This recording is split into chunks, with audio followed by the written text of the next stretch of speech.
Okay, I'm here with Boris from Monkey3. Boris from Monkey3.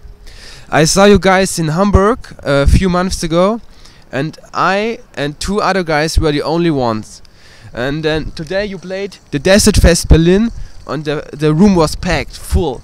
Does it matter how many people are looking to Monkey3? Well, if the room is packed, it's better. But you know, if only one person show up to see the show, it's cool to have fun with this one person that is there, because playing music is fun anyway. So why not doing it even if there's only one person in the room? It's still cool anyway. Okay. Your audience seems to fall in some kind of trance while listening to Monkey3. Do you fall in some kind of trance too when you're on stage playing? Completely. It's like a whole trip, you know. As we as no vocalists, it's what realizes to the audience. Everyone is tripping, and it's like a really long trip, and it's really nice like that. But yeah, we are like, wow, even when we play. Sometimes we don't even know what we play, we just, wow. Okay. You did the song with John Garcia. Yeah. How did that happen? Well, after our second record, we broke the contract with our record company, so we needed to release something because we wanted to keep touring. And we had the idea to do a cover EP, like a long EP. It's like about, like 40 minutes, but still an EP. And we thought, okay, why don't we record some covers from bands that had a huge impact on us when we were kids, and that make what we are now as players. And we thought, okay, it's a fun project, let's do it. And while we were working on that, we thought, okay, we are bringing something a bit different from the usual Monkey3, so why not trying some vocals? So we start thinking, okay, we want to do something with a singer. Which singer? Okay, John Garcia is the best, he's great. So let's try to contact him. And contacted him, and he was, okay, I do it, it's cool. And now everyone can listen to the track, which is really nice. And then a couple of months after the release, we played with John Garcia when he was doing the John Garcia Plays Chaos, and we played the song live together, and it was a great moment. You guys are from Switzerland. Are there any other bands besides Monkey3 we should know of from Switzerland? Well, in the kind of music that we are playing, not really. You know, stoner rock, psychedelic music, it's quite complicated in Switzerland.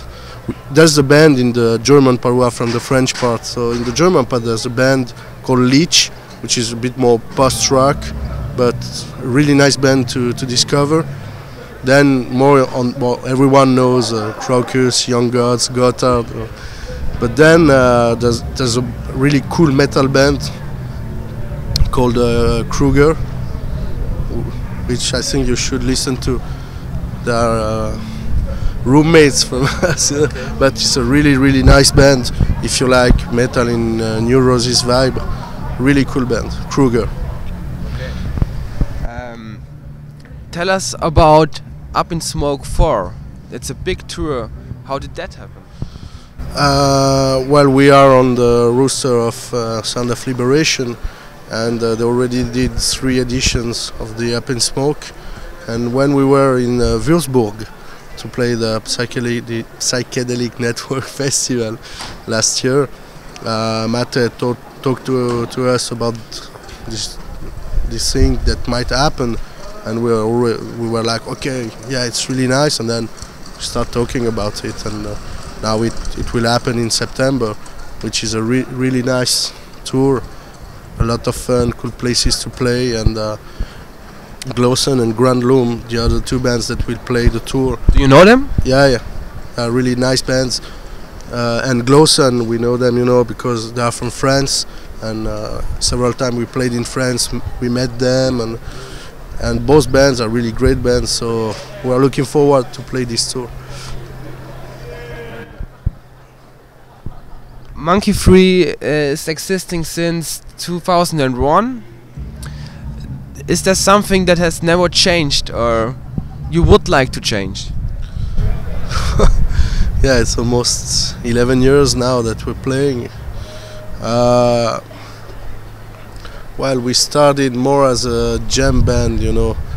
We really started to writing music around 2002. We released the first record 2003, and you know, we always had this jam spirit, and doing instrumental was more like, okay, let's keep the spirit.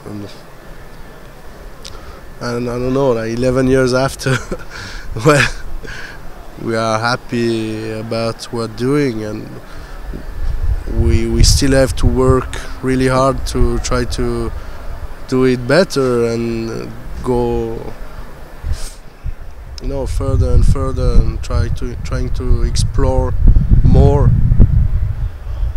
this kind of music and try to complete ourselves doing that. And we're still working on it. It takes time, and probably it will still take a lot of time, and we'll try one record after the other to try to improve, and we'll see. Hope that the audience enjoys the show. So we will keep doing it and trying to always do a record that doesn't sound the same as the previous record. We'll try. Okay, sounds good. So are you already working on another record? We worked a bit, but now we are busy playing gigs, so it's a bit in standby, but we already had some new tracks ready for a new album, so maybe like probably fall of 2013, no, fall of next year probably. Yeah, you did a song Once Upon a Time in the West, a cover. Did Ennio Morricone influence you in your style of music? It's difficult to say, you know. Ennio Morricone plays, is doing classical music for movies. I mean, he's a genius in what he's doing. He's really successful. He did music for great movies. But we don't really listen to classical music, but we are big movie fans, and we've been watching those movies a lot. We like a lot Sergio Leone's westerns, and I guess we're more influenced by the vibe that's in the movies, but the music is part of the movies. And yeah, he's a genius in how he write the music with the picture, you know, by with the characters, and it's amazing. So yeah, I think probably a bit we've been influenced by that. But the cover, you know, it started more like a joke, and then we thought, why don't we record it and let's see. And we thought, wow, it's a great tune, so let's put it on the record. And it started like that, and we've been playing this track like for many years during our shows, you know, to end the show. But now we're playing. Lately we didn't play much covers. We thought, okay, let's play just our music. But you know, probably maybe during the Up in Smoke we might play sometime this track, because people like it, and it's really fun to play. So last question, when you're listening to your own music, what kind of movies in your head, in your mind? What do you see? Well, it's difficult to say, because I don't really listen to our music all the time, you know. We are practicing, and so when we play we listen to our music. Sometimes it might happen that we listen to a track, but you know, I guess I can say when we're playing, you know, it's just about emotions and being together doing that thing, you know. We are really close friends for a long time, and No, it's being together, doing something that we all like to do, and the audience is there, listening, and yeah, it's like as I said before, like a long trip for everyone, you know. But it's more spacey, you know, like you're flying on the moon. It's more like that. Perfect. Thank you very, very much. You're welcome.